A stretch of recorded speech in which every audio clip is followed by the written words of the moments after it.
ഇപ്പോഴും കേരളത്തിൽ നിന്ന് മാത്രമല്ല, രാജ്യത്തിന്റെ വിവിധ ഭാഗങ്ങളിൽ നിന്ന് മാത്രമല്ല, ലോകത്തിന്റെ തന്നെ വിവിധ ഭാഗങ്ങളിൽ നിന്ന് ആളുകൾ എത്തിക്കൊണ്ടിരിക്കുന്നു. ടൂറിസ്റ്റുകൾ, സഞ്ചാരികൾ ഉൾപ്പെടെയുള്ളവർ ആണ് തൃശ്ശൂർ പൂരം കാണാനായി എത്തുന്നത്. അതുമാത്രവുമല്ല, ഇപ്പോൾ ലോകത്തെവിടെയൊക്കെ മലയാളികളുണ്ടോ അവർ ഈ പൂരം ഒരിക്കലെങ്കിലും ആസ്വദിച്ചിട്ടുള്ളവർ ആ പൂര സമയത്ത് എന്തൊക്കെ ജോലി തിരക്കുകളുണ്ടെങ്കിലും അവധി എടുത്തുകൊണ്ട് അവർ നാട്ടിലേക്കൊക്കെ എത്തുന്ന ഒരു സാഹചര്യമുണ്ടല്ലോ എൽദോ. അങ്ങനെ കഴിഞ്ഞ ദിവസം തന്നെ എൽദോ തൃശ്ശൂരിൽ എത്തിയതാണ്. അവിടെ എത്രയോ ആളുകളെ നമുക്ക് നേരിട്ട് കാണാൻ സാധിക്കുന്നു. യുവാക്കളായിട്ടുള്ള ആളുകൾ ഇന്നലെ തന്നെ നിലയുറപ്പിച്ചു. അവരോട് എൽദോ ഇന്നലെ ചോദിച്ചിരുന്നു എത്ര നേരം ഇവിടെ കാണുമെന്ന് ചോദിച്ചപ്പോൾ 36 മണിക്കൂർ എന്നായിരുന്നു അവർ മറുപടി നൽകിയത്. 70 വയസ്സുള്ള ഒരാൾ, അയാൾ റിട്ടയർഡ് ലൈഫ് ആണ് ഇപ്പോൾ ആസ്വദിക്കുന്നത്. അതിന്റെ ഭാഗമായി പൂരപ്പറമ്പിൽ എത്തുന്നു. പൂരക്കഞ്ഞി കുടിച്ച ശേഷമാണ് ഞാൻ ഈ പറമ്പിൽ നിന്ന് പോവുകയുള്ളൂ എന്ന് പറയുന്നു. അതാണ് തൃശ്ശൂർ പൂരത്തിന്റെ ആവേശം. ഒരു പക്ഷേ കേരളത്തിൽ എന്നല്ല, ലോകത്ത് തന്നെ എവിടെയും ഇങ്ങനെയൊരു ഫെസ്റ്റിവൽ കാണാൻ സാധിക്കില്ലല്ലോ. എത്രത്തോളം, അതായത് ഇനിയും എന്തൊക്കെ ചടങ്ങുകളാണ് അവിടെ ശേഷിക്കുന്നത്, എത്രത്തോളം ആവേശത്തിലാണ് ഈ യുവാക്കളും സ്ത്രീകളും കുട്ടികളും പ്രായമായവരും ഒക്കെ ഈ പൂരപ്പറമ്പിലേക്ക് എത്തുമ്പോൾ? അഭിലാഷ്, ഉറപ്പായും ഒരു തരത്തിലും ഈ ആവേശത്തിന് ഒരു കുറവ് വരില്ല. അതിൽ ഇപ്പോൾ അഭിലാഷ് സൂചിപ്പിച്ചതുപോലെ 70 വയസ്സിന്റെ പ്രായാധിക്യമൊന്നും അത് പൂരത്തിന്റെ ആവേശത്തെ തളർത്തുന്നതല്ല എന്നുള്ളത് നമ്മൾ ഓരോ ദൃശ്യങ്ങളിലും കാണാം. അത് ഈ വിദേശികളാവട്ടെ, നമ്മൾ സംസ്ഥാനത്തുള്ളവർ തന്നെ ആവട്ടെ, അതിനും അപ്പുറത്തേക്ക് പൂരത്തിന്റെ ആവേശം, ഈ കുരുന്നുകൾ, ഈ വിശറിയുമായി നിൽക്കുന്ന കുരുന്നുകളെ നമ്മൾ ഒരുപാട് കണ്ടു ഈ ദൃശ്യങ്ങളിൽ. കാരണം അത്രമാത്രം ചൂടുണ്ട്. അപ്പോൾ ഈ കുരുന്നുകൾ ഒക്കെ ഏത് പ്രായത്തിലുള്ളവർക്കും ഒരു തരത്തിലും ആവേശത്തിന് ഒരു കുറവും വരില്ല എന്നുള്ളതാണ് ഈ തൃശ്ശൂർ പൂരം നൽകുന്ന ഊർജം.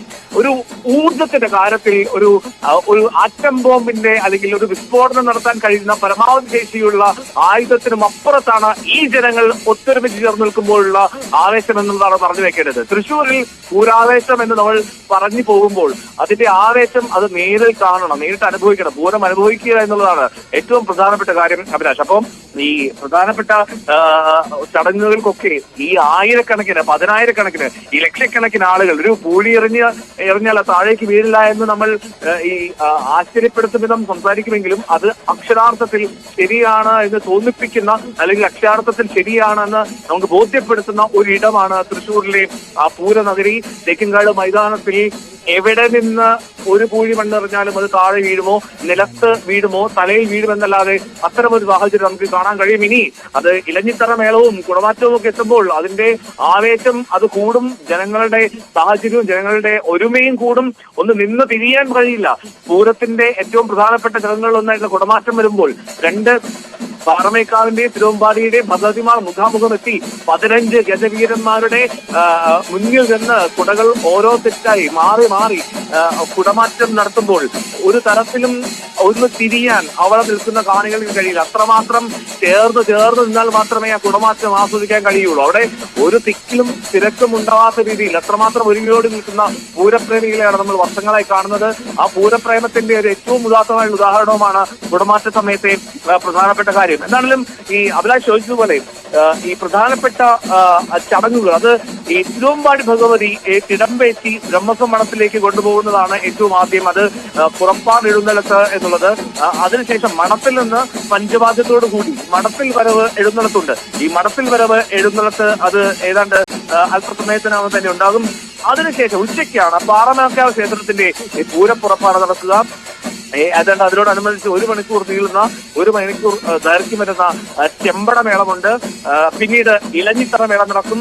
തെക്കോട്ടിറക്കം കഴിഞ്ഞ് തിരുവമ്പാടി പാറമേക്കാവ് ഭഗവതിമാരുടെ പരസ്പരമുള്ള കൂടിക്കാഴ്ചയുള്ള കുടമാറ്റം നടക്കും. അതാണ് ഏറ്റവും നയനാനന്ദകരമായിട്ടുള്ള കാഴ്ചകളൊന്ന് പൂരദിനത്തിലെ തൃശ്ശൂർ പൂര സമയത്തെ. തീർച്ചയായും അത്തരം നിരവധി കാഴ്ചകൾ ആണ് തൃശ്ശൂരിലെ പൂരപ്പറമ്പിൽ നിന്ന് എൽദോ പോൾ പുതുശ്ശേരിക്ക് പങ്കുവയ്ക്കാൻ സാധിക്കുന്നത്. അപ്പോഴും എടുത്തു പറയേണ്ടത് ഈ തൃശ്ശൂർ പൂരത്തിന്റെ ഒരു ആകർഷണം എന്നത് തലയെടുപ്പോടുകൂടി നിൽക്കുന്ന ഗജവീരന്മാർ ആണല്ലോ എൽദോ. അതിൽ തന്നെ ഇപ്പോൾ കഴിഞ്ഞ ദിവസം ഈ പൂര വിളംബരം എങ്ങനെയാണ് എന്ന് നമുക്കറിയാം. അത് പ്രേക്ഷകരെ തത്സമയം നമ്മൾ ദൃശ്യങ്ങൾ സഹിതം കാണിച്ചതാണ്. അതായത് തെക്കേ ഗോപുരം നടയിൽ നിന്ന് ആണ് നെയ്തലക്കാവിലമ്മ ഇറങ്ങുന്നത്, നട തുറന്ന്.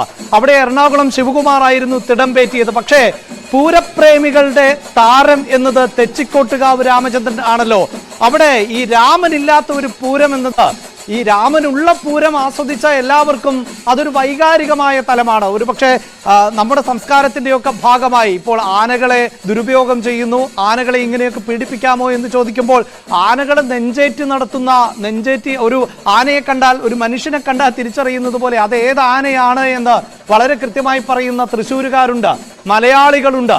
അവരുടെ ഹീറോ എപ്പോഴും രാമനാണ്. ആ രാമൻ ഈ പൂരത്തിന് വീണ്ടും ഉണ്ടാകുന്നു എന്നത് എത്രത്തോളം വലിയ ആവേശമാണ് നൽകിയിട്ടുള്ളത് എൽദോ?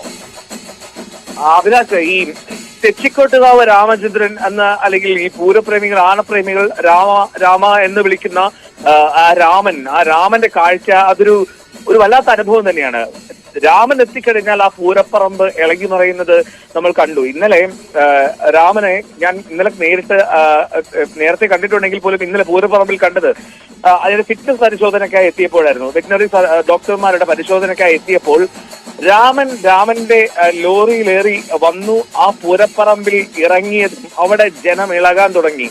അത് ഒരു സൂപ്പർ താര പരിവേശമുള്ള ഒരു ചലച്ചിത്ര താരം വരുന്നതിനും അപ്പുറമുള്ള ഒരു സ്വീകാര്യത ഈ തൃശൂർ പൂരത്തിന്റെ നഗരിയിൽ, പൂരപ്പറമ്പിൽ ഈ തെച്ചിക്കോട്ടുകാവ് രാമചന്ദ്രൻ എന്ന ആനയ്ക്ക് ലഭിക്കുന്നു എന്നുള്ളതാണ്. 60 വയസ്സാണ് രാമന്റെ പ്രായം.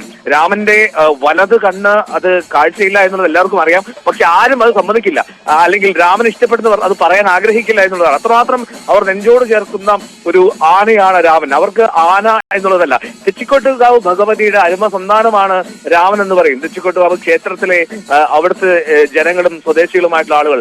അപ്പോ അത്രമാത്രം അവർ ഹൃദയത്തിലേറ്റുന്ന ഒരു ഗജവീരനാണ് ഈ തെച്ചിക്കോട്ടുകാവ് രാമചന്ദ്രൻ. രാമൻ ഇത്തവണ തിടംപറ്റി തെക്കേ ഗോപുരനട വഴി പുറത്തേക്ക് പൂരവിളംബരവുമായി എത്തിയില്ല എന്നുള്ളത് ശരിയാണ്. രാമൻ വിലക്ക് നേരിടുന്നത് ശരിയാണ്. പക്ഷേ രാമൻ പൂരത്തിന്റെ ഭാഗമാണ്. രാമനാണ് നെയ്തിലക്കാവിൽ അമ്മയുടെ തിടംപറ്റി പൂരനഗരിയിലേക്ക് വന്നുകൊണ്ടിരിക്കുന്നത്. നെയ്തിലക്കാവ് ക്ഷേത്രത്തിന്റെ ഘടകപൂരം അല്പസമയത്തിനകം തന്നെ ഈ തൃശൂർ പൂരത്തിന്റെ നഗരിയിലേക്ക് വന്നുകൊണ്ടിരിക്കുകയാണ്. അല്പസമയം തന്നെ ഈ പടിഞ്ഞാറെ നട വഴി, ശ്രീമൂലസ്ഥാനം വഴി ക്ഷേത്ര സന്നിധിയിലേക്ക് എത്തും, വടക്ക് നടയിലേക്ക് എത്തും. അപ്പോൾ അവിടെ നോക്കിക്കോ, ഉറപ്പാണ് അഭിലാഷ്, രാമനെ കാണാനുള്ള ഒരു തിരക്ക് അതിഭീകരമായിരിക്കും. രാമൻ ഈ പറയുന്നത് പോലെ ഒരുപാട് നിയന്ത്രണങ്ങൾക്ക് നടുവിലാണ് രാമന്റെ നടത്തമെല്ലാം. എലിഫന്റ് സ്ക്വാഡിന്റെ വലിയൊരു സംഘം തന്നെ 2 വശങ്ങളിലും റോഡിൽ കൃത്യമായിട്ടുള്ള നിയന്ത്രണം പുലർത്തി, റോഡിൽ കൃത്യമായിട്ടുള്ള അകലം ജനങ്ങളിൽ നിന്നും പാലിച്ചുകൊണ്ട് തന്നെ രാമനെ നടത്തി കൊണ്ടുവരികയാണ്. രാമൻ ആ പൂരനഗരിയിൽ എത്തുമ്പോൾ അതിന്റെ ആവേശം അത് വേറെ തന്നെയായിരിക്കും എന്നുള്ള കാര്യത്തിൽ യാതൊരു സംശയമില്ല. ഇന്നലെ ഞാൻ ഈ പറയുന്ന ജനങ്ങളോട് ചോദിച്ചു, പൂരപ്രേമികളോട് ഇന്നും ചോദിച്ചു, രാമനില്ലാത്ത പൂരം അത് നിങ്ങൾക്ക് എങ്ങനെയാണ് എന്ന്. രാമനില്ലാത്ത പൂരം അത് പൂരമാകുന്നത് എങ്ങനെയാണ്, അവർക്ക് ആലോചിക്കാൻ കഴിയില്ല എന്നുള്ളതാണ്. ഇത് ദേവസ്വത്തിന്റെ ആനയല്ല, ഒരു സ്വകാര്യ ദേവസ്വത്തിന്റെ ആനയാണ്. പക്ഷെ എങ്കിൽ പോലും രാമൻ ക്ഷേത്രത്തിന്റെ തെക്കേ ഗോപുരനട വഴി പുറത്തേക്ക് ഇറങ്ങി പൂരം വിളംബരം ചെയ്യുക എന്നുള്ളതാണ് പൂരപ്രേമികളുടെ ഏറ്റവും നയനാനന്ദകരമായിട്ടുള്ള, ഏറ്റവും സന്തോഷകരമായിട്ടുള്ള കാഴ്ച. പക്ഷേ പലവിധ കാരണങ്ങളാൽ നമുക്കറിയാവുന്നതുപോലെ ഇപ്പോൾ എറണാകുളം ശിവകുമാറാണ് ഇന്നലെയും ആ പൂര വിളംബരം നടത്തിയത്. പക്ഷെ രാമൻ പൂരത്തിലുണ്ട്, രാമൻ പൂരത്തിന് വരും. പക്ഷെ നെയ്തിലക്കാവിൽ അമ്മയും എത്തിയാണ്, നെയ്തിലക്കാവിൽ അമ്മയെ തിടംപേറ്റിയാണ് രാമൻ വരുന്നത്. രാമൻ ആ പൂരത്തിനെത്തുന്നു, രാമൻ ആ ചെറുപൂരത്തിന്റെ ഭാഗമാവുന്നു, അവിടെ മേളങ്ങളുടെ ഭാഗമാകും. പക്ഷെ ആ മേളം കഴിഞ്ഞ്, ചെറുപൂരം കഴിഞ്ഞ് രാമൻ മടങ്ങുകയും ചെയ്യും. എന്താണെങ്കിലും രാമനില്ലാത്ത തൃശ്ശൂർ പൂരം ഇല്ല അഭിലാഷ്.